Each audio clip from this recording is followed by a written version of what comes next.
If necessary. Hey, I believe we're recording now. Okay. Should we wait? I mean, I have not heard anything, so I assume he's walking in. Okay, so why don't we just do the regular things, and then if he doesn't get here, we can stop and start when he gets here. So we're going to call this meeting of the Charter Review Commission Group 1 to order. This is January 21st, 2026 at 4:31 p.m. And we have posted accordingly the agenda for this meeting and materials. And the first thing I'll do is do a roll call. So Commissioner Jamison. Present. Commissioner Pallo. Present. Commissioner Labrie. Here. And Steve Case. And because of the topic today, I'm acting as the moderator. And I also have a cough, so I want everybody to stay away from me. So the first order of business is to look at the minutes. And I did distribute those around, and I want to ask if there's any edits from the January 14th, 2026 meeting of Group 1 that you have any thoughts or edits to these minutes.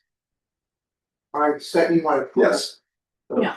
So I just think it would be helpful if they were written in full sentences, because it's kind of easier for those of us who were at the meeting and listened to the interview to kind of put it together.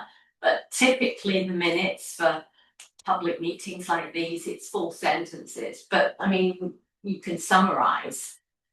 So that would be my suggestion. Is to go back over it and to complete thoughts. Complete, I mean, yeah. I was just, Yeah. actually, I was listening and Okay, yeah. jotting down notes, so I can easily do that if you want, and then send it around again for others to review. Do you want to do that? I can't go forward, but maybe for the sake of, I Okay, mean, it's clear enough what's in there. right. There's nothing really controversial. So I would be in favor of something I've written and having the guidance from you, Angela, going forward. That we try to use more complete sentence, but that's a lot of make work. Okay. Okay, I did actually find some typos. Okay. So under number 1, to spell first selectman's name, Carlson, CARLSON. CARLSON. And yes. Okay. And then number 3, typically it's bylaws, BY lowercase LAWS. Okay. And then space, I think was a typo there under number 3. Okay, where is this? Let me.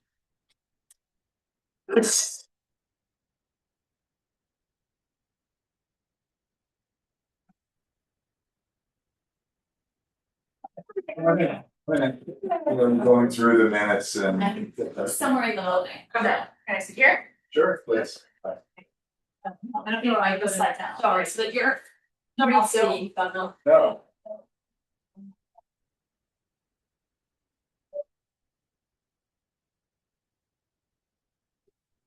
It was under, oh, here we go, I've got it here. So under item 3, we got, bylaws. Sorry. No.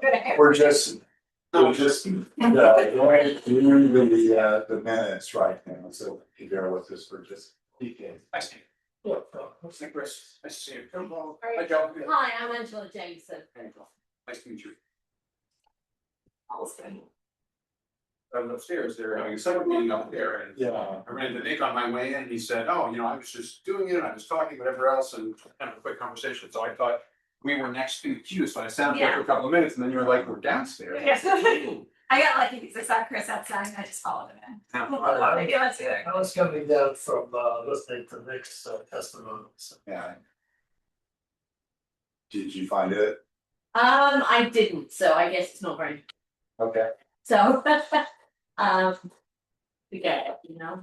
So, You do something. yeah, Yeah, that's a good idea, yeah. so with the correction of. And just one other Oh, thing. sure, sure. So the paragraph should refer to the numbers in the agenda. So where it's set, I think we had an agenda item for public comments. That was gonna be number 4, so put 4 in there. And then continuation of discussion appointed versus elected, 5. Got it? And discussion of the coming agenda, that would be 6. This makes it, just ties it to the agenda, because it's a special meeting, we have to skip the agenda. All these rules, huh? Yeah, so, Okay. So. It's the charter. Yeah. can I get a motion to accept with these changes? I saw motion. Yes, Second. All in favor? Bye. Okay. So Angela, I just have a question, my friend, not have to do with the minutes, but when you drafted, when you produce a draft document, Yeah, that's going to be worked on, and is not yet the final, are we required to post all the draft versions? well, for minutes, you have to post the The draft yes, minutes. but the minutes included the draft of your memo on elected versus appointed. Yeah, well, what we decided at the last meeting was that we would repost it once we finished going through it and have come up with all our edits. So are we going to append it where we are, the current status of that memo each time we produce minutes? It wasn't attached to the minutes. Yeah, well- Steve put it in the public packet. The minutes and everything else for today, whereas in the public packet. Yeah, so I just wonder, I mean, are we supposed to put in interim versions of a document? Not to my knowledge. So effectively, we have interim versions of that. We have one. Well, we have one, which is on my computer, because we're gonna continue. But it was also. No, but it wasn't the annotated one. It wasn't the It revised one. was the original It draft. was the original. So to make it easier for people who may be following along, you know, well, millions of people watch it.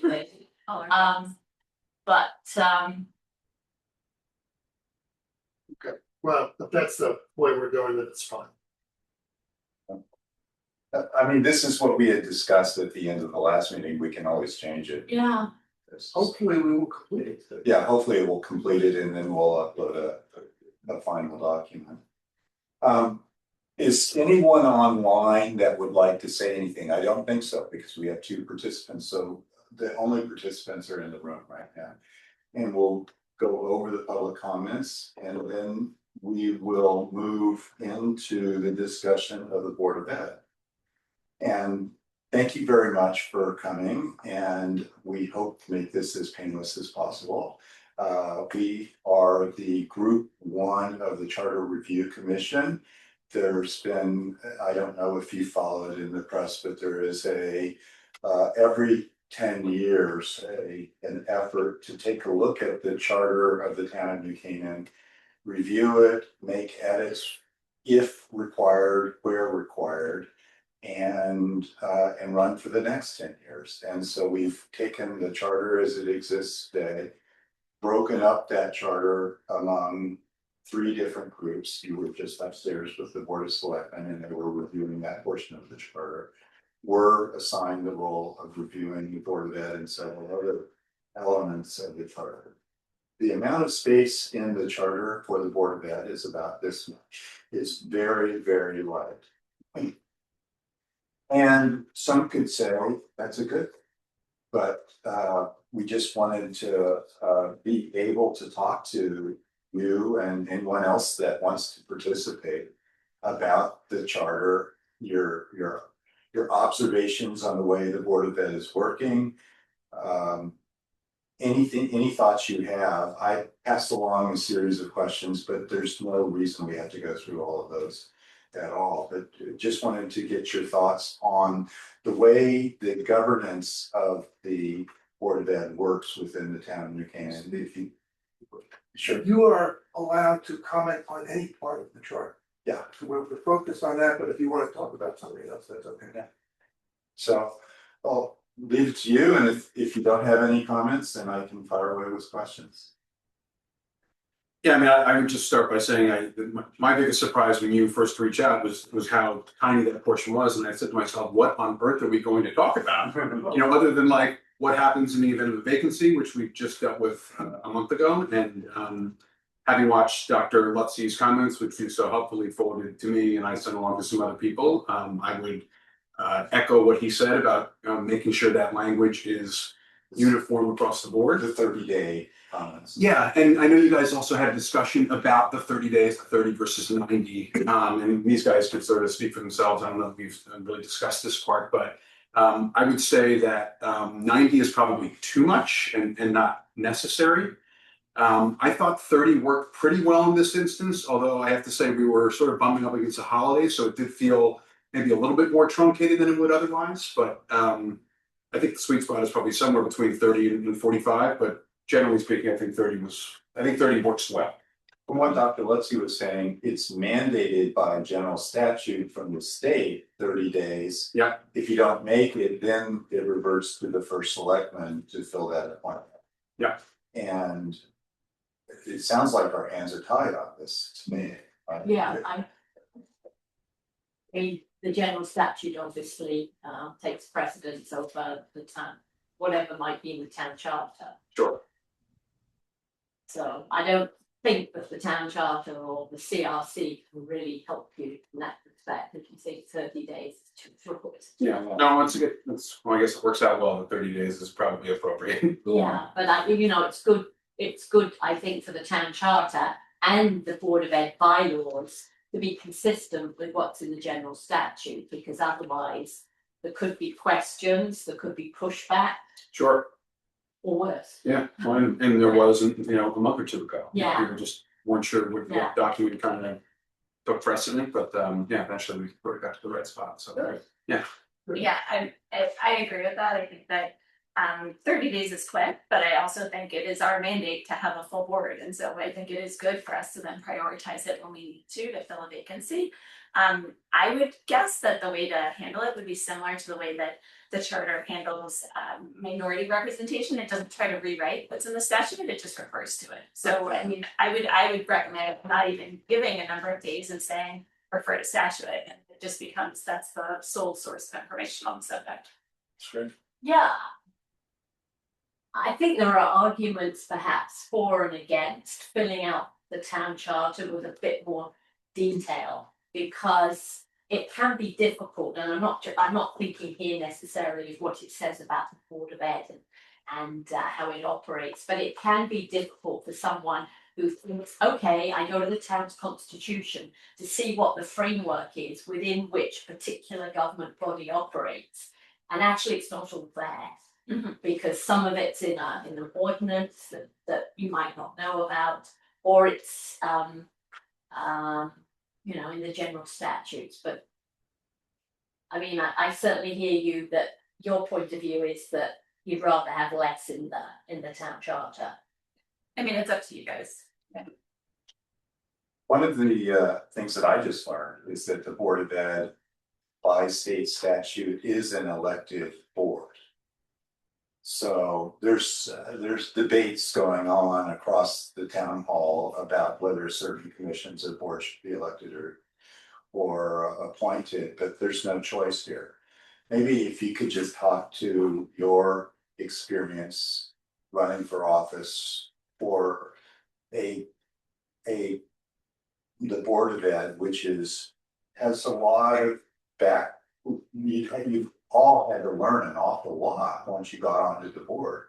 Maybe just that process of running and learning for a role that it requires a fair amount of technical knowledge about the school system. And would you mind just talking to that?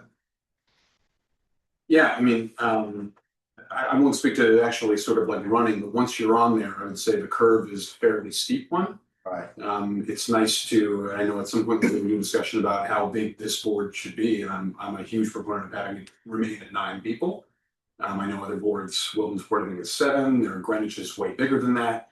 But it's nice to have people who've been on the board who can sort of help you along when you have no idea what you're doing. And we have obviously a great superintendent who I think does a good job with young board members, sort of holding their hands and kind of getting them up to speed. But it is invaluable to have board members, you know, Penny Rushing's a good example. She's been on the board for 18 years and was just a tremendous resource for young board members, a tremendous resource for the board, having been on all the building committees. So I think that type of presence is invaluable, and you get that type of thing when you have 9-person boards versus smaller boards where, you know, you don't, just with the numbers, there's just less people. Who are your veteran board members now?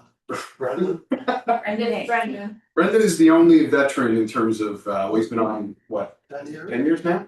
So he's 10, and then you and I second. Yeah, with. Yeah, it's a young board. It's It's a very young board.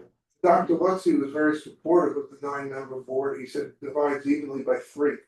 She liked it. For the committees, Yeah. it does work well with the committees, because it also allows like different seasons of life for board members, you know, because some board members serve on 2 subcommittees, but some only serve on 1 subcommittee, so it allows like to really share that everyday load. And then you also have to have 3 board members on the executive committee, which is what's sitting here. And so it's a fair amount of hours, and I would not want to exclude board members who have a lot of value to bring, but can't do the subcommittee executive load. And so I think that the 9 is really critical. I think less than 9 is not ideal. I think once you get over 9, that's a lot of people. So it's a lot of and stuff like that. So I think that they've done a good job with the 9. And then I like that our terms are 4 years, because it is a large learning curve. And I think that that's why the 30 days for an appointment is important to iron out, because 4 years is a lot. Like, I mean, even in the 6 years that I've been involved with the board, there's been a fair amount of turnover between moves, like, you know, relocations, children leaving, so just all sorts of different reasons for that someone might not be able to finish their term, health, like all sorts of reasons. And so I think that the 4 years is a very good, I would not change the term of service. And what about the staggered terms? Does that make sense in your Yeah. perspective? Yeah, I mean, the one downside to 4-year terms is that, you know, you have 4 seats that are up every 4 years, and then the other 5 are up, so you can really see you know, hypothetically, you can see a massive flip of the board. Yeah. If you don't have, you know, if it breaks down a certain way. You know, I think I come out with 4-year terms as well. I will say that Darien has 3-year terms, so that means that every year they have 3 board seats that are up. So there is sort of a uniformity to that, where the board never you never get that many sort of like new members in a given year. But I still think what Laura was saying about, you know, that 4 years, that 4th year versus 3 years, I think that, you know, probably outdoes the idea of kind of the uniform, you know, 3 seats being up every year. Like up to 4. And I was just gonna say, I agree with all of that, and I think that the having the board stay at 9 members, I think, is important in addition, because we need somebody with experience to be our chair. And you've seen, if you watch our work over the last several years, we've had situations where it has been challenging. And we've sometimes, I think Dr. Lutzu referred to us extending a chair for a 3rd year because the next person wasn't quite ready to grow into the role. And if we had 7 people instead of 9 people, it would make filling the chair seat even more challenging. What I also like about the way that we currently have set up every 4 years is that it's always a municipal election year. And I like that our elections are held where there aren't higher offices being considered in addition to our local offices. I think it helps us stay focused when we're making those choices as a community about who our leaders are, that we're really thinking about our local community, and that there aren't, you know, some of the larger elections that are out there also happening ballot from us. Would it smooth things out if you had more staggering, if you had three and three board members elected, so that you would have, it would take 3 election cycles to have a complete turnover of the board, as opposed to 2 election cycles you could have. Because you have 4 and 5, and then you have then you have a blank election cycle, basically nobody's running. And then you start all over again in the 6th, the 8th election, okay? 1, 2, and then skip 1, then you go to the 4th. So I'm just thinking, well, if we change this to say, okay, we'll elect 3 in the first cycle and 3 in the next cycle, 3 in the last cycle. Still, you have 4-year terms, but it's a little more staggered. Does that make sense, or is that solution looking for no problem? I think probably the latter, Yeah, right? I mean, you're okay with the way it's doing? Yeah, Yeah. I think so. Yeah, I think it works the way, I mean. That would have to be, I think. One issue with that is you would then have to, which is, it's doable, but you would have to run a special election for a 1-year term, at least to get on that cycle. Like there, Right. you know, so we would The have, transition would be complicated. yes, and people would have a lot to say about that transition. Yeah, that's the thing, like the fact that we don't have change for 2 years allows us to have breaks between our election season and our Yeah. work season. Because you must have a season that comes up, election cycle where there is nobody. Yeah, You like know, next, board like, is not next year, yeah, there will Well, be, there will be no Board of Education. in candidate. 27. And last year, anytime there are odd years, Yeah, we're on autopilot, yeah, and we're getting new members. which is nice. That's nice, that keeps, Yeah, because that is one thing that we discussed about Darien, when they have that short term, they're always running an election. And so the board is, and I think unnecessarily politicized. The one other thing you could do based on the math is you could have 6-year terms. And have 3 seats that are up Yeah, every 2 years, if you wanted to have the 6-year term. The 6-year term is probably going to impact the number of volunteers you get for these positions, because 6 years is a big ask. that's a big aspect. Um, 4's already big. yeah, It is. Yeah, no, it was just an idea that, would it smooth it out a bit, but what you're saying is no, so. yeah, I think you'd probably just end up with more partial terms in that case, Yeah. because there'd be more people who have more life events that would require them Yeah. to, different circumstances Yeah. to step down. But that's the idea of term limits. yeah, Open it up. Yeah, we talked about this in our executive committee meeting last week. I'm generally a term limit guy at a lot of levels of government. I think that democracies, that's a way to refresh democracies and keep them vibrant and interesting. I'd probably make an exception in this case, given it's local and it's Board of Ed, and I think that you become a more valuable board member with every year that you sit on this board. You become more valuable to the district, to Dr. Lutzy, his cabinet.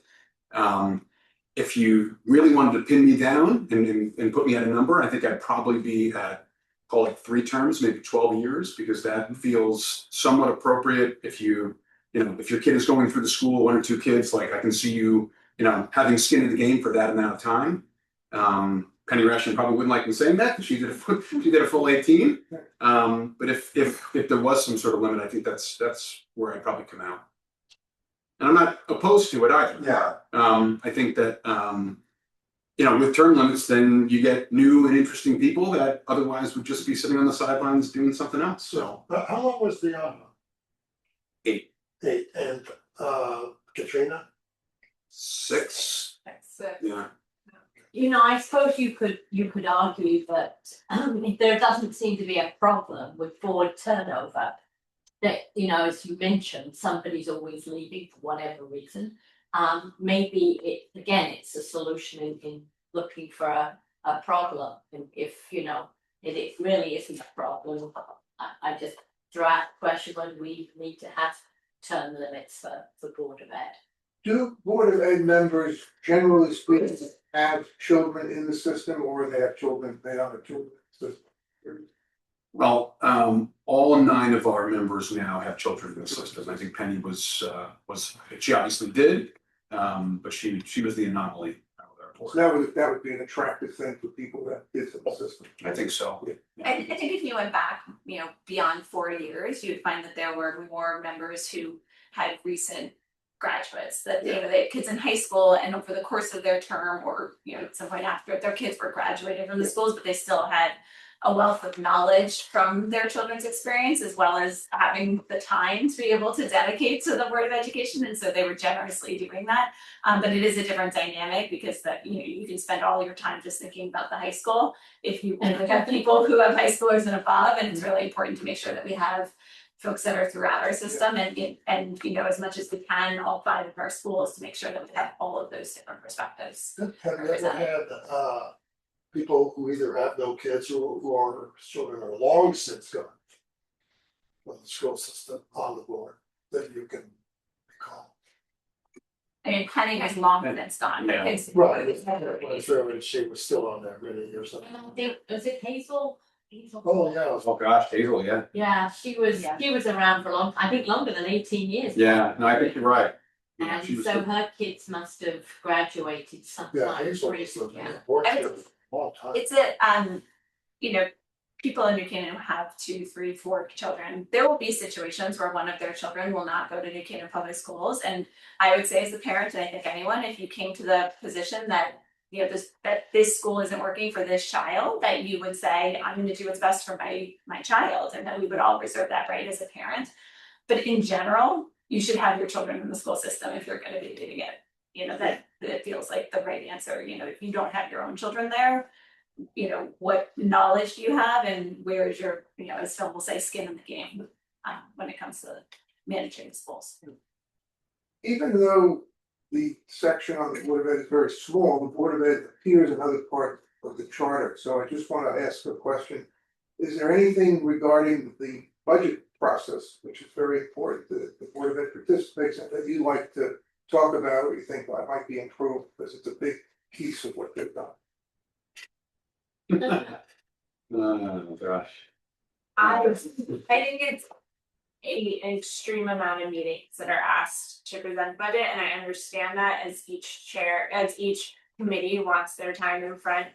I think as I've seen it through the process, it's a lot to ask of our administration, and in particular of Lexi, of the time commitment venture, because before he even gets to the town committees, we as a board have had multiple meetings on it. He's had meetings with all of his administration below him and all that.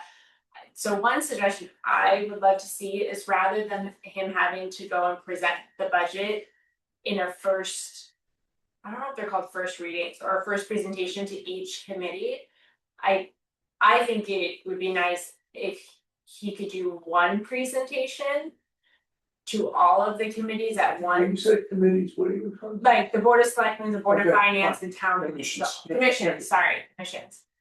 And the board of ed, Yeah, well, we do the board of, the presentation is happens in our board meetings. Like in our public board meetings, no. but he'll go and do just a presentation of the budget to each commission, and then he comes back for questions, and then you come back for a vote. So there's 3 meetings per commission. And I understand why we do that, because it allows each commission to understand it, to read it, give them time to ask questions, and then give them time to deliberate and then vote on it.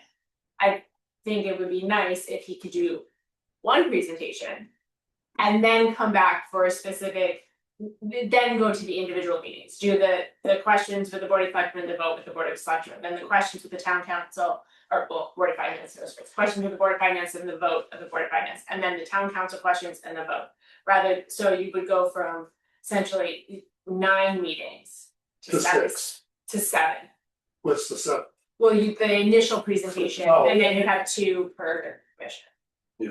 I would add to that, all the meetings you described are correct, and we often also attend if there's a separate public comment. So Yes. sometimes it's 4 meetings. 4 per meetings, board, right, yeah. Depending on the board. Do you, when the budget's being done, do you or in general, do you think you have a supervisory responsibility to the school district? And so that, right, that your a governance responsibility to the board, to the school district. Yeah, Okay. absolutely. You know, our budgets are, as you're familiar with, our budgets are a lot of times, so many of the expenses are essentially spoken for. We have salaries and benefits typically make up 85, 86%.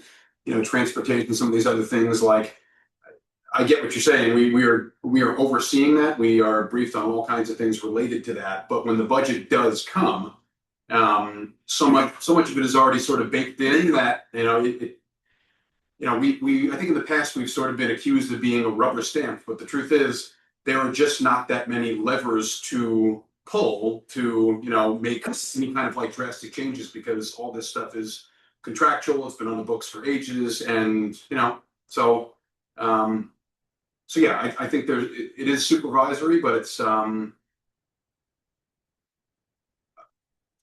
would just say a lot of it is it's already sort of like baked in. Yeah, there's a limitation to what you can do. I think so. Yeah. Well, that's true of all the boards, right? Because so much of it is contractual. There's unions. It's Yeah. the big block.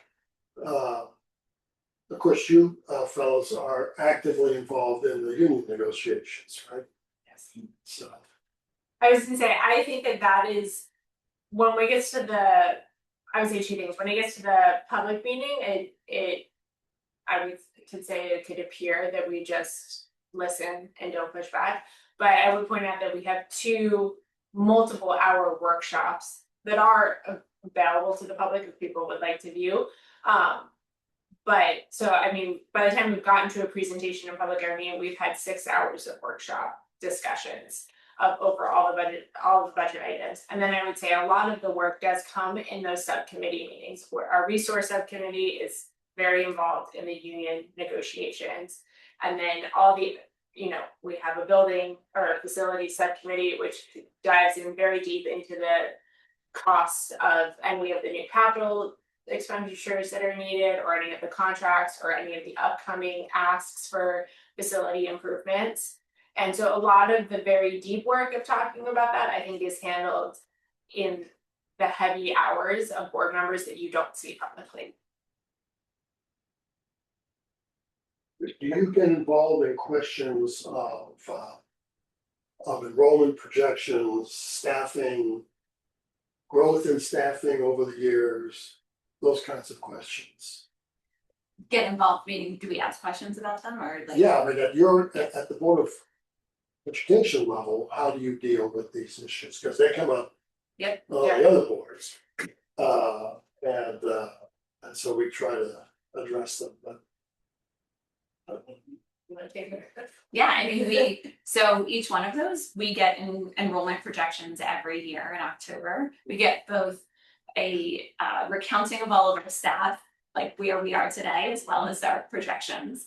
And we, in certain years, have gotten a second set of projections. If we were unsure whether or not these were the projections we could go with, or if we need to make a high stakes decision based on those projections, you know, we've gone out and gotten a second set of projections. But we're looking at staffing on an ongoing basis. Part of Dr. Leslie's cabinet is the director of human resources, and she attends all of our meetings and, you know, answers all of our questions around how we are staffing and what we are staffing.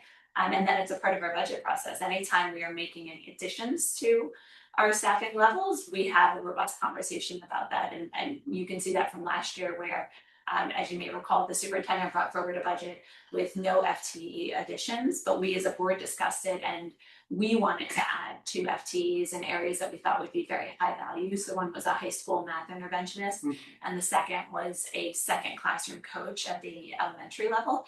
And so we as a board, in the back and forth with the superintendent and the cabinet, said, we hear you, and we actually think these 2 investments are important for this year. Is there anything in the kind of approval process of the budget with the Board of Finance, the selectmen, the town council that you think could be improved? I would say that we have don't know how you improve this, but we've sparred a little bit with the town council in previous years because the town council goes last, and I think going last is not a lot of fun. And you know, I think we've seen some town council members try to I would say kind of, you know, just look for a sort of, you know, avenues to kind of get at us and get a little bit more involved earlier in the process. And you know, sometimes it's just innocent and let's go have a meeting, let's go talk about it.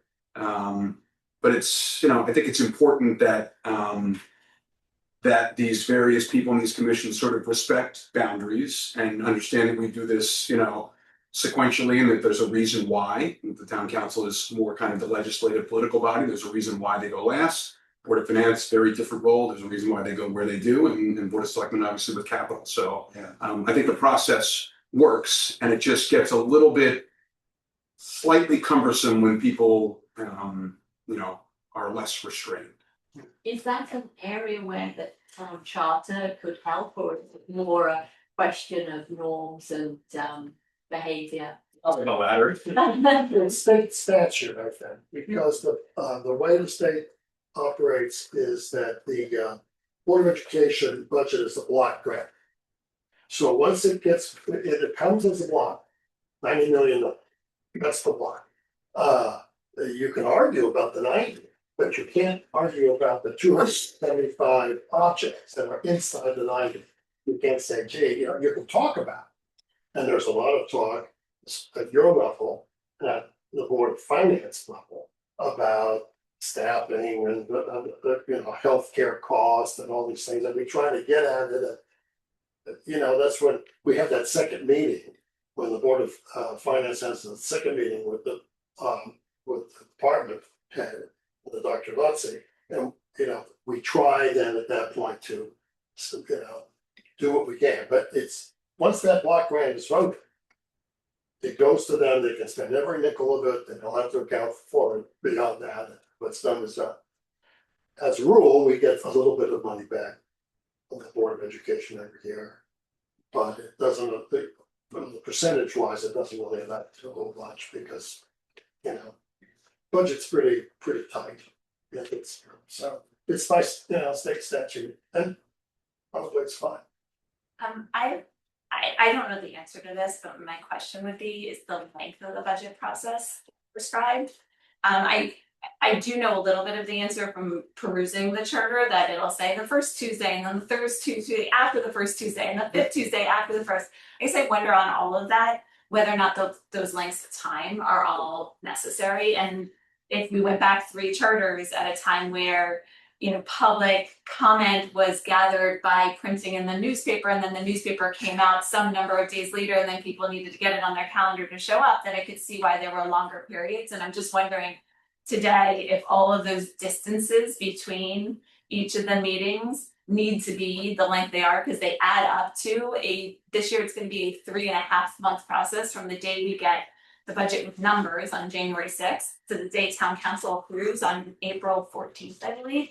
It's just a very, very long process. So I've just asked, are each one of those intervals, is the length of time necessary for all of them? And do we have flexibility to change them? I don't know if we do or we don't, but if we could even take off 2 or 3 weeks off of that whole process, I think that would be a value. But yeah, your budget is one of many.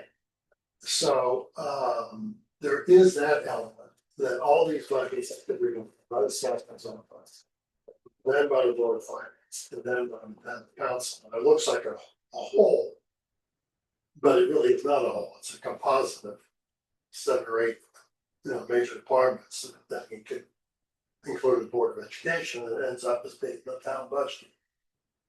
So I don't know if how streamlined that can be. And then what we could look at is the question of how much notice is necessary and whether that can be amended. But my sense is that is by statute. And if it's at the state level by statute, then Yeah. we can all forget about it. Discuss. My other question is, and this is just, I just don't know, the town council, as I've understood it, has the ability to cut the budget, but not the ability to add to the budget. And I'm wondering who that comes from, and is that something that the charter committee could consider? Because I do think that optically directs the town council to think, oh, we're supposed to be making a cut. That is the way that they tend to engage with understanding their mandate. And so I'm just asking the question, is it possible that it could be flexible, that they could keep it the same, make a cut or make an increase? And the argument I would make for them having that flexibility is the fact that throughout our budget process, at least for the Board of Education, we're continually getting additional information. You know, like we learn more about what our insurance plan outlook looks like. And so if we get further down in the process, generally speaking, it hopefully means good information and it means our budget is looking better. Well, what if one year it's looking worse? Like, would we not want our town body to be able to, you know, increase that if that was the right answer for the town? The regulations in the charter that I read, they can accept, they can reject, or they can cut. And one discussion that we had in one of our other meetings, this point came up in another way, but the idea that they could add then begins to take you into the issue of spending controls, which is you can inflate. Yeah. It needs to run off the rails. So while it's Yeah. good, perhaps at a small level, they probably would like to do that. Then you have kind of a legislative body with the inflating, but it is in the, I think it's Yeah. section 5. But Article I've heard that point of view expressed by other people, that the way in which the authority of the town council is circumscribed to just cutting the budget, it kind of encourages a mindset, well, that's what we're about, as opposed to necessarily looking at it as a whole and thinking, you know, is this about the right level, or should it be increased a little or cut a little, you know?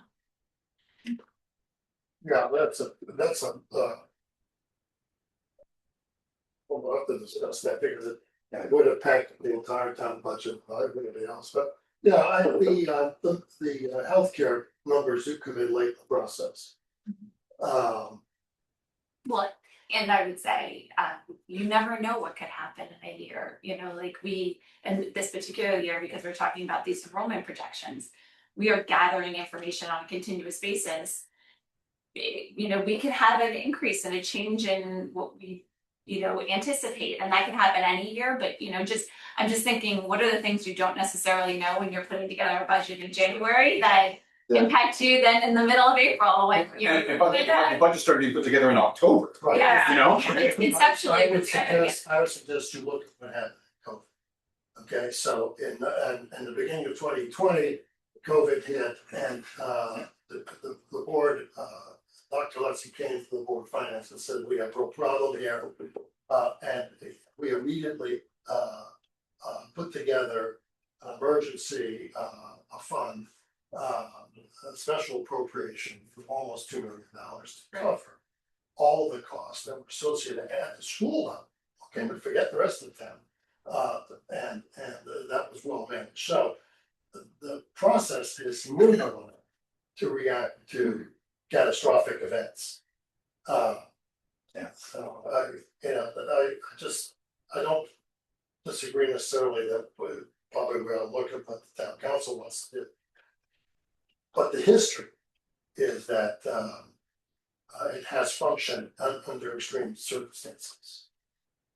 Once the budget is approved, the town can act as a purchasing agent. Does that seem to work okay? Yes, I believe that happens with things like our parking lots and roads and things that we do with the Department of Public Works. And So there's no issues from your perspective in terms of the town's role with the board, with the education system and the budget after it is passed. I think this works well. Yeah. Yeah, and I think that's the feedback we've gotten from the cabinet and Lexi in particular is that. Right. Yeah, a good example is, we were just talking about Tiger handling the asphalt and contracting that out. Yeah, that seems to Being be, able to buy in bulk. yeah, Yeah. And also leverage the expertise, yeah. you know, like we're not, Oh, our my job gosh. is not to be probably not, Right. you know? we're focused on education and what's happening in the classroom, and when we can leverage a talented person in the town to make our parking lots look fabulous, we're happy to do that. But clearly, when there's a school building built, that has its own building committee, you know. Yeah, we could look for. Facilities committee. Stacks, or like high school, and you know, if there was some other school, I know that's under discussion with president of school. That would be done, and that's very much under the control of the Board of Education, that piece of it, so. Now, the access roads, the parking, all that, you know, with DPW would get involved. If we've covered budget, I'd like to raise a different question. We completed the budget discussion, and as you go through your routine activities, are there any issues or opportunities that emerge with artificial intelligence? Anything noteworthy that we should be aware of as this new technology? Is it coming into the school? Is it coming into how you function? Is it a benefit, challenge? Just curious what you know. I mean, in the school, so on the school level, we do have an innovation committee and within the and she was just moved into the cabinet, Melinda Myers. Particularly for handling this and works along with Dr. Francie and using different programs and apps. I think the primary ones we use are Snorkel and Magical to implement it safely within the school system. And then, I mean, from everything that I've seen, and I love your comments too, I think our head of technology and cybersecurity do an incredibly thorough job of vetting those programs and making sure that our students are safe. And then we use, I know, a number of the professional learning days, again, Dr. Franchi with the staff and the teachers on how to best use those tools with the students to where we're still learning classic curriculum, but implementing new tools. So on the curriculum side, that's how we do it. Now, like streamlining things like presentations. I don't know how it is used that. I mean, we do use Zoom which is allowed. I think actually a fair amount of. I think Zoom has had an impact on the board. If I would say, if you look at it pre-COVID, where it was mandated that you had to be physically in attendance, I think that it extended Penny Ratchen's ability to serve, for example, because at the end she ended up doing a fair amount of her meetings Zoom, like percentage wise, and stuff like that. But those are kind of how what comes to mind when I think of it. Yeah. I mean, yeah, there's the student side where the young ages, there's no impact, and the older ages, we're developing guidelines and we're bringing in vetted tools to expose our students to. There's also the staff side where it can help the staff with certain jobs and, you know, activities do it faster, and they need to start doing that. And we're trying to support them, and having a director of innovation who's studying this and looking outside of our district to bring things in is helpful. I don't know that we'll see a seismic impact from AI because we are a people business and we're still primarily, you know, at teachers in front of classrooms and the supports that, you know, make that happen. And so I don't think it's going to change anything at a high level in terms of our structure or, you know, like our staffing, all that type of stuff. But like, I mean, it certainly is something that we talk about a lot, and that we need to find the right balance of not ignoring, but preparing our students for, because they see it when they leave us and go off to college or, you know, wherever they go after school. And in your Board of Education, actual administrative and other strategic type of activities, it doesn't present any particular challenges or opportunities. I mean, we've had the discussion, as Laura said, in terms of security, because the threats from a security perspective to our schools of like breaking into our infrastructure, et cetera, or, you know, those are gonna get, you can imagine how they can get more sophisticated, and we need to be responding to that. And so there's places in which it's impacting us, but I don't think in a substantial Thank you. way. I want to ask one last question, and everybody else, and then leave it open for you guys if there's anything. I mean, you mentioned earlier other towns in the area. Is there anything in the way they govern themselves on the Board of Education level that looks great that we should try to adopt? And if there's nothing, don't worry about it. I mean, I have friends on other boards in Westport and in Darien. I think that they what they do is not dissimilar from what we do structurally. They might be a little bit different with 7-member boards and different terms. I think their superintendents are sort of similarly empowered in the way that ours is. Yeah, I don't think there's much to glean from other boards. And they're structured the same way. They have subcommittees as well that are similar to ours, curriculum committee, resources. Most of these boards operate fairly similarly. So nothing off the top of my head, but I would say that my observation of other boards has mostly been challenges in the way the other boards sometimes work together, and that I think New Canaan has largely done things better than I see in our surrounding communities. I think, Dr. Lutzy referenced a fight that was going on between the Greenwich Board of Education and the Greenwich, selectmen or city, like where they were trying to place members on when there was an open seat on their board where two competing boards are trying to place somebody onto it. And I've seen in other places where, throughout the process of the budget, sometimes a later board will make substantial cuts to a Board of Education's board without the communication process that then leaves the Board of Education scrambling, and have sometimes had to make substantial cuts to programs and even let go of teachers. I think we've largely avoided that by having really good communications between our different boards. And I think that we've done things generally very well, in my observation. Yeah, I would agree. I think it's incredibly important that the board members stay an elected body and not an appointed body. For those exact reasons, I think that it's important that parents have that say in who is shaping the community and the schools, and that parents have that direct line to board members. They're invested and they're part of learning about board members and education, educating themselves on what they want prioritized in the schools. And then, as much as I would like to see the budget process streamlined, we do know that there are other schools or districts where they automatically send the budget to referendum, and I think that is messy. I think that we do a good job getting the budget through. It's a grueling process. So yeah. It's very iterative, It is. and that's why again there were very little surprises, right? I mean, budget generally gets approved pretty much down the line with very little change. So is there anything else in the town charter not relating to Board of Ed that you think could be enhanced in any way, either through additions or eliminations?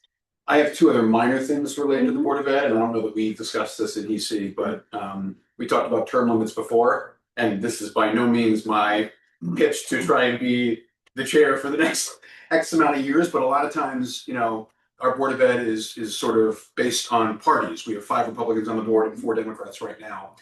And it's hard, it's not easy to find a chair, like with people dropping off, other people coming on, some people not ever wanting to be chair. So I would argue that the term limits for chair are a little bit prohibitive. I know that years ago when Deanna I think she had been chair for 3 years, and then I think they didn't really have another Republican to be chair after her. But Markel, I don't think, thought she was ready to be chair, and so Brendan Hayes stepped up and was chair. And Brendan's a great guy, but he also works in the city. He's, I don't know that it was a natural fit for him to do that. So it's with only 9 members, it's hard to find a good and committed chair and someone who can be, very involved. So that's something that I would consider doing. And then a much smaller one. So in other words, a longer term for the chair than currently allowed. I think so. Yeah. I think so. That's not in the charter. It's not in the charter. It's in the DOE bylaws. It is. Okay, so we can. You guys can change that. Yeah. Okay. You can change it on your level. Because we suspend bylaws every time to Okay. do a third year. Alright.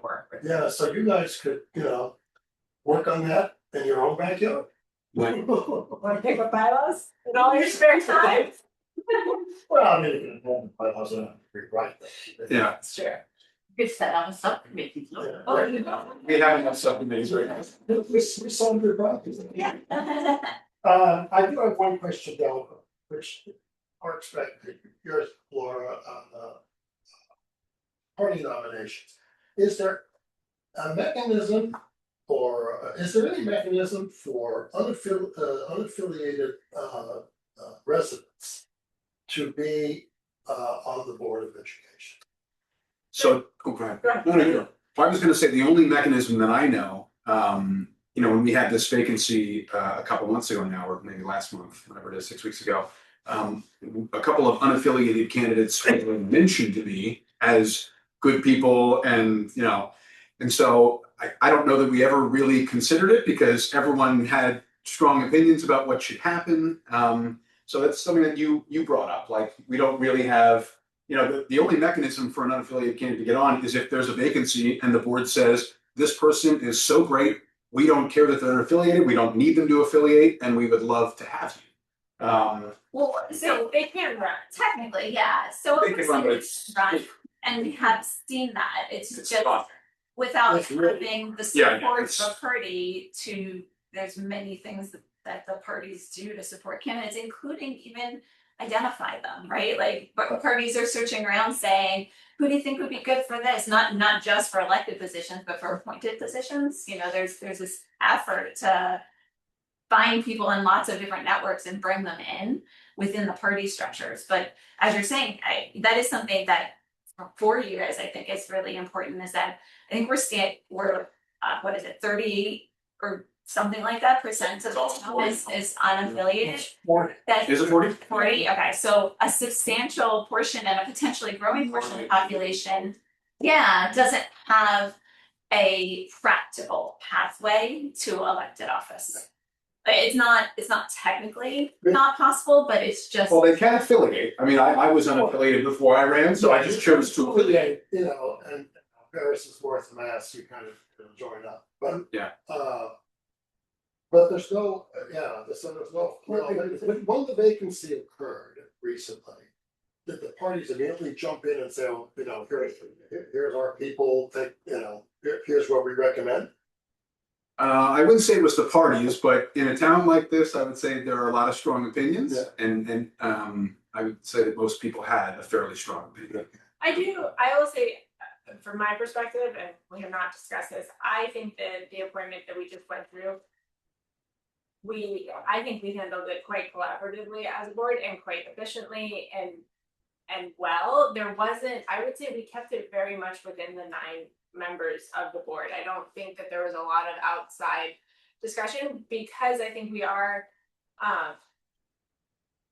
again, it speaks back to like having those 4-year terms and longer, like the longer you're involved in the board, obviously people talk to you about the board a lot outside of like your board duties and public meetings. And so your network of people who are involved in the schools and their perspectives on the school just grows.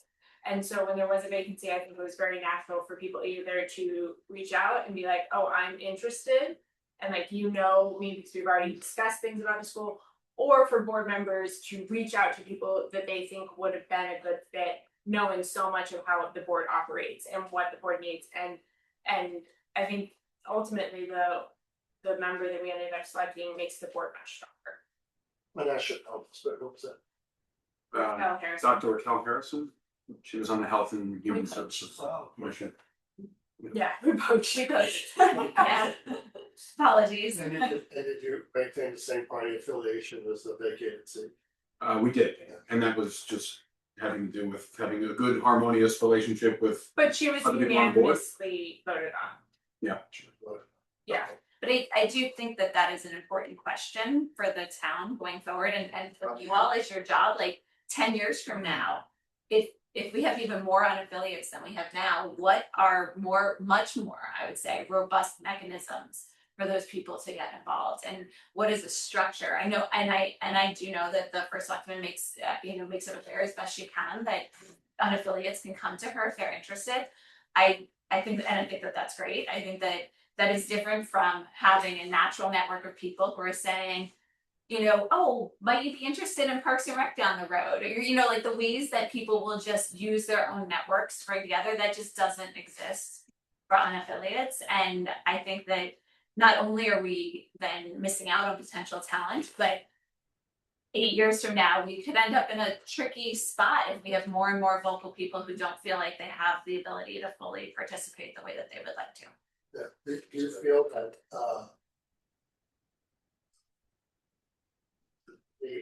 because it's an elected, position, these are elected positions, that, the structure of the elections, the way they're held, makes it difficult for, unaffiliated to get airtime and out in front of the public? Yes, and if you're affiliated with a party and you run from office, you have what, 40 people at your disposal doing various things to support you. It's just, there's no substitute for that. Like people who had already set aside time in their lives to help whoever that person ended up being, they are ready to help that person get elected. That just doesn't exist for affiliates. So 2 years ago, we had a fairly credible unaffiliated candidate run, and didn't just run as in, like he ran, like he worked for it, he ran. I think he got a touch over 1,000 votes, which was, obviously 2,500 votes short. Sure. Yeah, I mean, just not even close, not even close. Other questions? Do you guys have comments? I just would add, while I hear and understand Erica and Phil's job, it is, again, I would say the Board of Education is a little bit unique in that it is a state election. And so I think the support from the parties to run just in the filing and you need a treasurer, you need so many things to run a campaign on a real level to be doing it legally and how it needs to be done with the state. There's an immense amount of institutional knowledge that comes from, the political town parties that we have, the DTC and the RTC.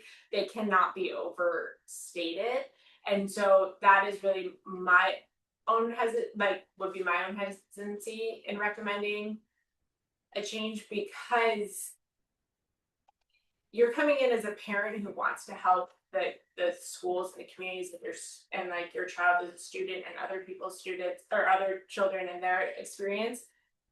And all of a sudden you step into like, oh wait, but I guess I'm running for a state spot. And like you don't realize all of the things that they have to be done and all of the filings and the regulations and even printing, like you can't just buy a flyer and put it out there. Like it has to go through so many steps, and there has to be, you have to know exactly who is being paid for and everything. And so it's, I think particularly for the Board of Education, when you look at it, it is a state elected position. And so I think that there's a lot that both of the parties need to do there. And I think it's one of the reasons that it's hard for an independent to run, is because that just is an incredible amount of work. I hear you. And it would also be an incredible amount of work for anybody who had to run for office for any of the currently appointed boards and commissions. Yes, Yes. And they have to get their own treasurer, exactly. sign off on everything. Yeah, Yeah. So, which is a high bar. It's also a tricky label, like as we think about trying to include this group, we don't really know why people don't affiliate.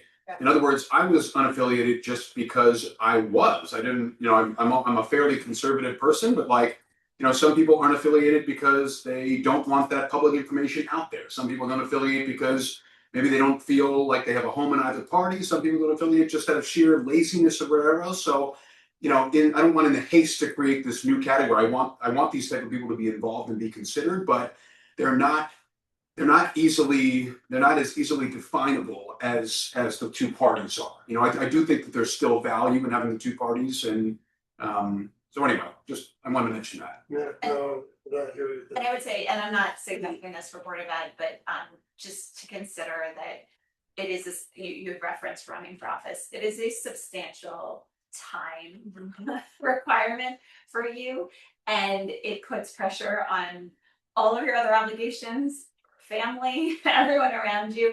And I do think that there are people who could serve and do a fantastic job serving at things, different places in our town, who would just look at the requirements for running and say, no, thank you. Well, as an unaffiliated voter. Very nice. I just thank you for coming in and speaking to us about, in a very thoughtful and caring way. So we're all trying to do a good job here to do the best for the citizens of Decatur. So. And if you think of anything else, Yeah. you know, please, you can email us. Our email address is on the website, or, you know, call one of us. So, you know, all thoughts are useful and really wanted. Or you'll see us here every 2 weeks. Yeah. Awesome. Awesome. Well, thank you guys for so doing much. this. Thank Appreciate you. it. Thank you. All right, thank you so much for coming in. See you in a little bit. Yeah, we'll see. See you in a few weeks. Jonathan, those things. Oh, yeah. How are you? Good. Good. Appreciate your comment. Yeah. Thank you for coming. Of course. You're the leader of this, well, not just this pod, but all the pods? Well, yes, it's Yeah. a collaborative effort, Good. because, yeah, I share. Okay. Oh, Pod queen. Overseeing, thanks, yeah. All right, thank you. See you guys soon. Hey. So I guess we'll move on to the next agenda item. Yes, which that's is- it. Yeah, I just, we're still going upstairs, and so I came in thinking we'd probably be on the next agenda item, so. Sounds like you had a really good discussion with the board. Yeah. That's great, very great. I unfortunately have my 6th meeting of the day, that I have to head out to now, but so carry on, and we look forward to your update, in less than 2 weeks. Yeah. 8 months, so, if you have any questions, let me know. Okay, thanks. Right, so, just, I am gonna get a glass of water, you know. Okay. Because I'm trying so slow. It's just. so what time are we planning on ending this meeting? Because we set these things down in stone, I don't feel up the rest of the time, so You can move the next agenda item to the next meeting. I know we can, Yeah. but I'm just saying, as a rule, I like to end it on time. Okay. Yeah. Fine with Hey, that. this is Tucker. I'm just jumping in. This Zoom link will be needed for our town council meeting at 7. So I don't know how long you plan on staying there. But it's, thank you, it sounds like we're going to finish at 6. Yeah. Okay, perfect. I was told not to start the meeting until you all were finished because I don't want to bump you off. Thank you for thinking of that, Tucker. Okay, thank you. So, and on a regular basis, so. Yeah, I was very interested in your next topic, but unfortunately I had to run, so. Okay. Article 1. Yeah, all the different. No, election, the No. election or. Is that what you're talking about next? Yeah. So I think we're gonna try to wrap up our Article 1 is. Article 1, yeah. Oh, we I'll wanna list do it. that? Oh, yeah, because I'm gonna put that, and we're there. Okay. So we'll. How much? So they said, you know, if we only have 25-30 minutes left, let's use it to at least knock something off. Do you wanna do that? We can I'm knock sure, that- is it on the agenda? Yeah, it's on the agenda. We'll just skip the, That's 5-10 minutes, or Yeah, but let's do it, because if we get into the other discussion, it can take a we're while. gonna suck up the rest of the time and we won't wrap up I one. can do Article 1 in 5-10 minutes. Yeah. That's not a problem. I'm just, Okay, Yeah, get we'll your board do your here. thing. I'm sorry. You don't feel real. Now, the key to getting Article 1 done is, last week I distributed to everybody pages for Article 1, Yes. so. Promise is that it's still happening, Ah, and yeah, I can assure you, and that was included in the public packet, yes. okay. Good. And we proceed. I didn't look at my, what time is it now? It's like. 5:39. We will make the 6 o'clock. Even if we disagree, but Yeah, but there's very little bit of this is.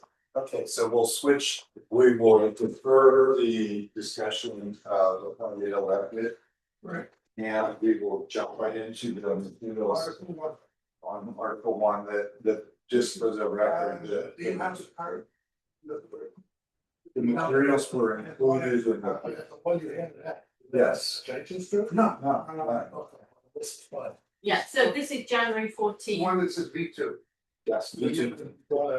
I have to, for Crystal, a lot of difference. Oh, yeah. Oh, okay. Oh, I don't think I have. I have B2, it was in the, Yeah, you gave that, you did. When did we get out of this? Last week. Everybody got a week.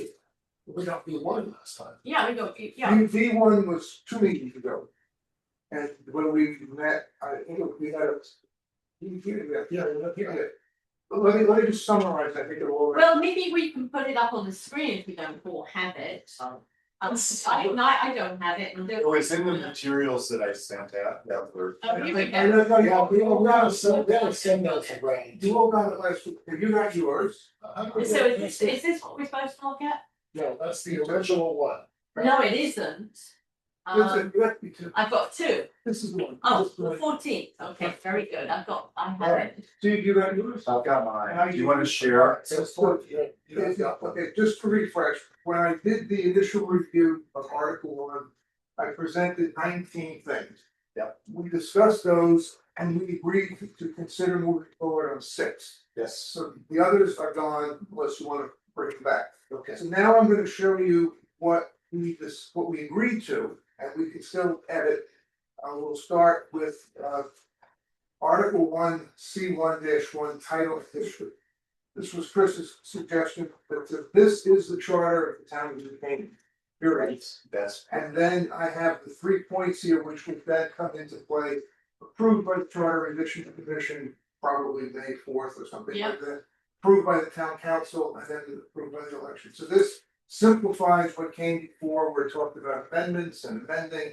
And we just said, here it is. That's it. So That makes a lot of sense, I believe, John. You're right, that, so we're gonna do that. Second one, we added a couple things. We basically realized it says publication shall be, this is for actually publishing notices. Publication shall be consistent with the general statutes. We put that in to maintain flexibility over 10 years as amended from time to time. It is required, if required by the general statutes, publication shall be in a local newspaper having substantial circulation in the town.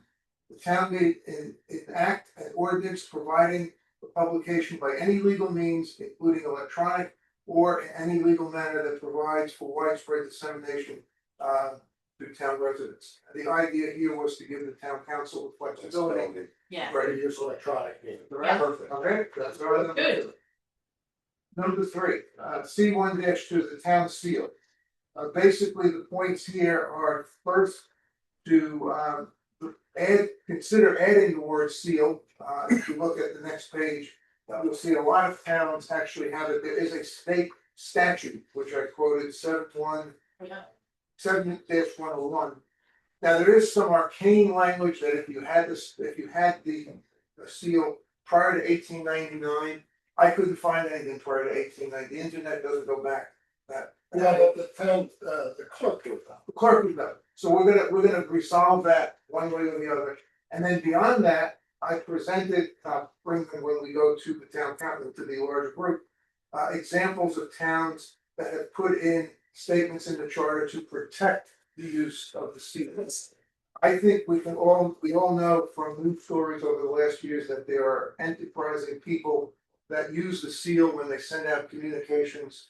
And it is our logo. It is like if you're IBM or Pepsi-Cola, this is our Olympic rings. Right. And it has really what's known as brand equity, which is some things are worth more with the seal on it than without the seal. So we want to have some language in there, and I've recommended some from a couple of towns, but it's pretty simple. I wonder, rather than recommending, if we come back. Rather than giving a choice of recommendation, if we come back and say, here's what we think the language should be. Well, we've got some great language from the previous meeting that I just put back in. Yeah, no, we have to pick one. Because with previous meetings, you had a lot of different towns and what they said. Okay, well, I think Fairfield, Southwood. But anyway, so let's look at those, because maybe it's worth just saying, we recommend this language. Right. But it isn't what you've got It's here, Joe, what you're recommending should be in, It's coming, I think there's one more page, it's not, yeah, there it is. There's 2 examples, there's one. You want language that basically says, if you're gonna use the town seal, the town clerk has to approve it. And otherwise, other than that, it has to be for official business of the town. Okay, you can't be somebody, or some vendor or candidate, and. I would say that is it South Windsor? Southington, Southington, that had that. that's the only one that's in here. Yeah, I think that was the best one I found. So Then why don't we recommend that language? I will put that, If everybody's okay with it, because then at least the larger group is something to chew on. that's easy to do. So, but you have an estimate, so use of the town seal is restricted to official town business pursuant to Connecticut statute.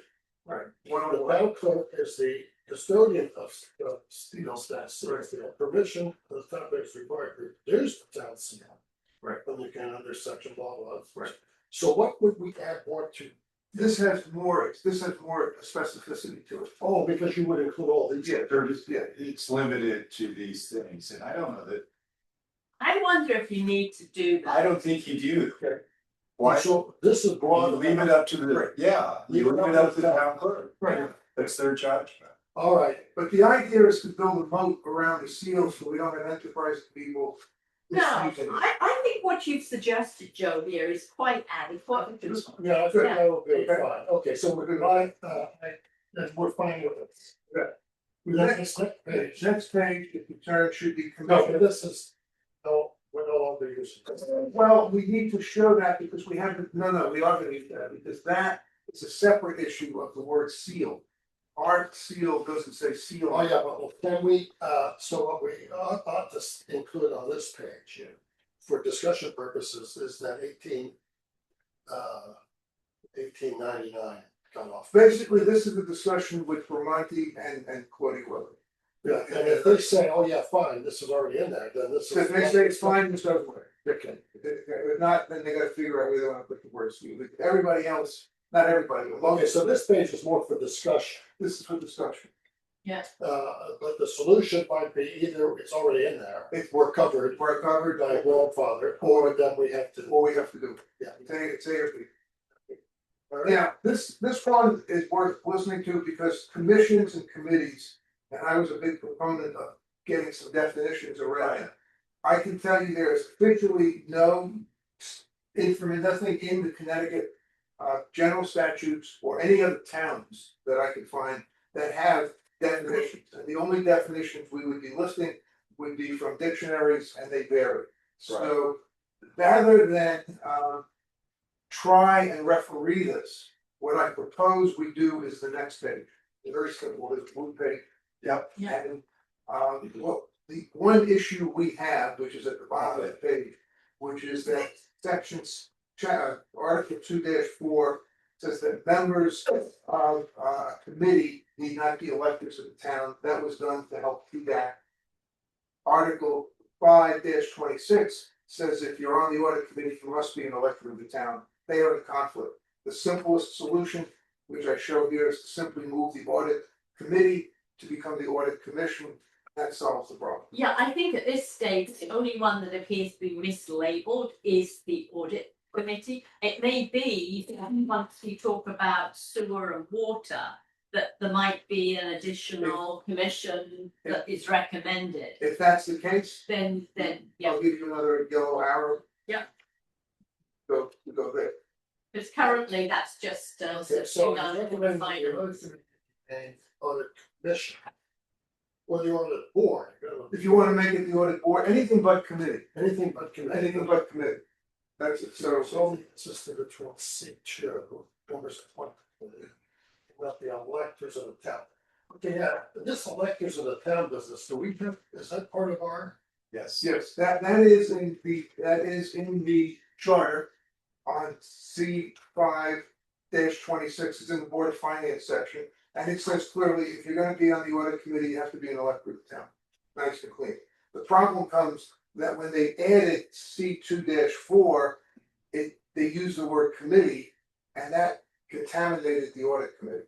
So the simplest solution is to just move or you. Yeah, it's Yeah, it's The inconsistent. simplest solution is to rename those, but to move them into. Just one. To make it a board or a commission. Yeah. I have the board, I have no preference, but But I wonder, who's looking at Article 2, not us. I think it was group two. Yeah. but it is a clear statement. On that, so they wanna revisit it, Yeah, it should revisit that because it should be a, or, but so we keep it in. numbers should be, of the committee should at least be more content. You know, I mean.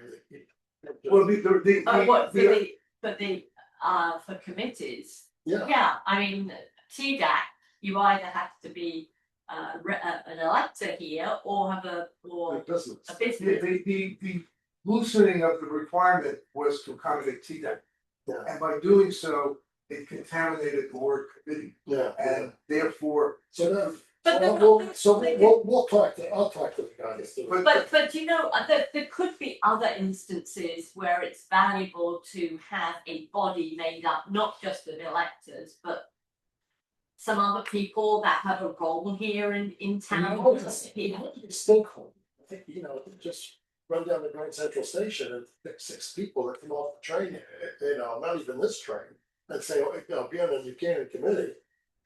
I mean, that makes no sense, so it should be stakeholder, I mean, there has to be something, further definition of this. all of the issues stem from when they added. But that's not, but Port Force not our jurisdiction, but. Right, so all we're saying is that the audit committee to be free from Yeah. the problem of two. Just needs to be Just renamed. needs to be renamed, and whether it's board, commission, council, I actually think it should be a board. whatever term. Just inconsistency, ethics is broad. You know, the Board of Finance is very broad, the Education Board is very broad. This is a very broad committee versus very specific. Yeah. You know, I think personally, there's no rhyme or reason why some of these bodies are called commissions or boards. I mean, you know, it's the Planning and Zoning Commission, but it's the Board of Zoning Appeals. Yeah, it does. You know, make it's That's why I put So- Maria. so, do but we- people are probably like the existing names, doesn't seem worth the trouble to me That's fine, to make it suggest but if any we're changes. picking one, I think a breadth as a board and committees are more technical. Commissions. Yeah, So if they ask us, we could say, well, in that particular case, the board makes more sense. Yeah. Then we should have a finance commission. I will vote with the There is majority. no such thing. Oh, instead of a board of finance, sorry. Well, okay, well, well, it ties the in different audit homes, should be a so board of audit. I do think we should. Yeah. What C13, C13. yeah, Oh, now we're moving on from. Yeah. Yeah. Basically, this was just a very simple statement that a number of charters of other towns included the Constitution to say that the charter will be consistent with the Constitution and the general statutes. I just thought there was a degree of elegance to that, and And other towns say this. say that, yes. I think that's a good They're idea. good at. That's Yeah. great. So now we come to the last one, which I will, it's C1-4. And what this is a paragraph that empowers the town council to create commissions and committees and boards. This is how they create a facilities commission, and so on and so forth. What I observe is that they have the authority to create, but not to decommission anything. And so I'm suggesting that we add in that they also, that basically they can turn I things think on, that's an excellent ad. they can't turn things off. I think that is an excellent ad. So you want to, who are you giving the authority to decommission? The The town town council in this section has the authority to create, establish ordinance, additional boards, commissions and agencies as required by, consistent with the general statutes. That's great. I'm saying, but once they're turned on, they live forever. I'm saying they should have the ability to turn them off. Yeah, I mean, there are some commissions and boards that have to exist under state statute. But They would never, they couldn't do that, but They legally they couldn't do that. But they couldn't do that, but they should have the explicit authority to turn something off after they turned it on. And right. So maybe we could say have the authority to decommission, modify board commissions Right, as permitted Yeah. By the state general wonder- statutes. I wonder too whether we don't want to throw the Board of Selectmen into the mix, because it's the Board of Selectmen that is the day-to-day executive. They see there's a problem, and it's important to get the views of different people in town. I would think that the animus for setting up a new body, whether it's a committee or a commission, would come just as likely, if not likelier, from the Board of Selectmen, and specifically the first Selectman's office, than town council. I'm honestly confused. I'm confused. I didn't understand that. She's saying add that the Board of Selectmen, in addition to the town council, should have the ability to, or maybe together with the town council, should be able to add or decommission. Well, the Board of Selectmen doesn't have, as it stands in the charter now, the ability to create commissions. That's what I thought, that it's had, that they can recommend, but the commission, the town council has to approve it. The town council should have the authority to establish by ordinance additional boards, commissions, agencies, and then it goes on. Yeah, I don't think that the executive could create a board without legislative approval. Right, I, Right, no, I can see that. Ad hoc committees, I mean, case in point. When the library was being built, there was, Kevin, first selectman, and he needed to pull some people together to help figure out some of the, so he had an ad hoc committee, but he never created it, right, never went to the town council, and just had three or four people who were familiar with the issue, kind of advised him on, various issues as they came up. So that's how it works, I think. So as a practical matter, there isn't a problem there, but. But if he thought maybe he needed to have an advisory committee, then I think he would have had that. Advisory is different though, you Yeah, can hire a consultant, yeah, But I would also like to point out that the Utilities Commission was effectively killed because the first selectman didn't put forward new names to be appointed to the Utilities Commission, and so there wasn't a quorum, so they couldn't meet. he started it, yes. So that's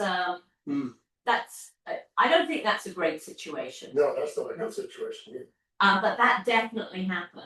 I mean, this is now history. But it definitely happened. Well, maybe another addition to what would be that the town council would have the authority absent. Yes. Same only action by the selectmen after a period of time, 180 Yeah. days or something. To Yes. appoint said members. Same language that we have for the Very Board of nice. Ed. If they don't, for there, it's 30 days. Yeah. If they don't appoint in 30 days, it goes to the first selectman. Here, it would be if the first selectman doesn't appoint in whatever number of days, it reverts to the town. I think you need to give them a significant amount of time. Days or something, because they hard to find people. the 30 days is by state statute, Yeah. but this This is is Yeah. local, so. But yeah, I mean. So that would be a good 180 addition to. I like, Yeah, okay, I can make, So that way it's a fail safe, Yeah. okay, the. I like that. Loggerheads, maybe the solution could come out of council. Right, first one if he has it for 180 days, doesn't do it. He's gonna do it, Or Yeah. can't, or whatever it is. But we are concordant on the authority to the town council to decommission. Yeah. As permitted. I'm okay Yes. with that. Yeah. But As As permitted. per my state statute. that's what I did. Say this is any limitations, the state level, and then we're going to write a new paragraph to cover this, Yes, the 180 days. the lapse of. Absolutely. Okay, terrific. And I think this will go, if I'm not mistaken, to the full. Since we've just done this, Joe, you could do this with the full CRC. I would be. No, we need to, at our next meeting, here. What we need to do is see the last little bit language, and then we'll approve the final. And then And that maybe will you go, can just do the whole thing. I mean, rather than the edits like this, the way it will look going forward. yeah, he's gonna give us a final version, and we're going to approve it at our next meeting, Okay. and then we could post it. For For the next- CRC. Yeah, and but I think there needs to be a full text too, and not Yeah. just PowerPoint slides that's, refer to a particular. This. But well, maybe what that's we- the next stage after it's been to the full No. CRC. What- I should present it as we should present it as a red line version. Yeah, I of think the existing. I think that- Yeah. Okay, here's our recommended changes for Article 1, Yes, approved at our subcommittee. Okay, I can do that. Then the red line, Yeah, the red line. the Word document, Yes, yes. yes, and then the whole board can, the whole commission can then pick. That's easily done. Okay. So Or we're send it back fundamentally, to us we're in if they don't agreement. like it. Well, I think that there might very well have to be revisions right at the end of the process because, things will come up and Sure. it will be a good idea potentially to add other things into this definition section. I think. I don't know what they are right now, but there could be. Could be good. Okay, Okay, so as promised, good time is it? 6:02. Six So, oh. So you got something done. let me make sure, what is our agenda for the next? So I don't think we have, So it's gonna be. It was in the flat. I don't think we have any. I'm still going back and forth, parking commission, I know you- that's likely gonna be early. You're forgetting. So the next meeting, we will do we'll look at the red line version of Article 1. And Yeah. we'll dig deep into the. And we're not having any of this. No. So we can wrap up, Yeah, the memo. Yeah. Okay. okay, Our I'll next meeting is. put an agenda together for the next one, Next one. Okay. yeah, 4:30 next one. yeah. Alright. Sure hope I don't have this call. I hope you do, but, Oh, gosh. this weekend, we're gonna get a foot of snow. Good hope. Can I have a motion to adjourn? I move. Second, No, no, Sorry. is there a conflict with our next meeting and the FOIA meeting on the 28th meeting? Oh, yes, you're right. no, the phone is at 7:30. It's 7:30, Oh, okay. so it's even time for dinner. FOIA meetings at 6:30. 6:30. Okay. Yes, Okay. but there's an important town council meeting at 7:30. Okay, Okay. So we But will the have our FOIA thing- meeting. The FOIA thing is a voluntary choice. Yes. I've done that before. Okay, so We're bringing someone down from the state. It's going to be very important. We really encourage everyone to attend. All right, it's different than the ones we've done in the past, Tucker. Yes, just because it'll be, in today's language, there's a lot of concerns today that weren't necessarily concerns that we had 3 years ago. So we're trying to highlight those. All right, roger that. so can I now have a motion to second? Thanks, All in favor? Aye. Aye. Tucker, thank you for attending and. You're welcome. I will put you as you were looking, was there anybody else that attended? I didn't see anybody else. I was also listening to the meeting upstairs. I could just add one thing, which I probably should have said, and I can send this to you in email. As far as the town seal, I just think that maybe you want to think about the town clerk and the first selectman's office being able to give authority to that. We get requests a lot in our office for use of the seal for all sorts of documents. And I'm just thinking that maybe it would be sort of a town clerk and or the first selectman to give approval of that. Something to think about. And I can talk to you further on that if that helps. So Guardian is crown court. That's what the statute says. Joe was just saying, Tucker, the state statute says the town clerk is the one. It actually says the seal is the property of the clerk. That's what it is. So- Okay. I mean, we refer to it as the logo. I'm sure it's one and the same, but as I say, we do get requests, quite often. And I just know how busy Claudia is. I'm afraid if we sent an email to Claudia trying to get that, we might not get a response right away. We can talk about it and I'll look into it as well. Something to think about. Good. well, maybe that's something that we can discuss at our next meeting when we're hoping to finalize what we want to present to the full CRC on Article 1, including on the seal. So maybe you could join us for that meeting. Yeah. I can try. And certainly, I'm glad you're bringing it up because it's not trivial. You know, some people probably think, oh, come on, with all the other things you're dealing with, the town seal, but it is. Joe, I love your points. I mean, it's our 6 circles for the Olympics, right? It's important. And there is equity there for sure. And credibility and all of the above. So Okay, thank you all. thank you all. Good night. Until next time, bye-bye. Stop recording.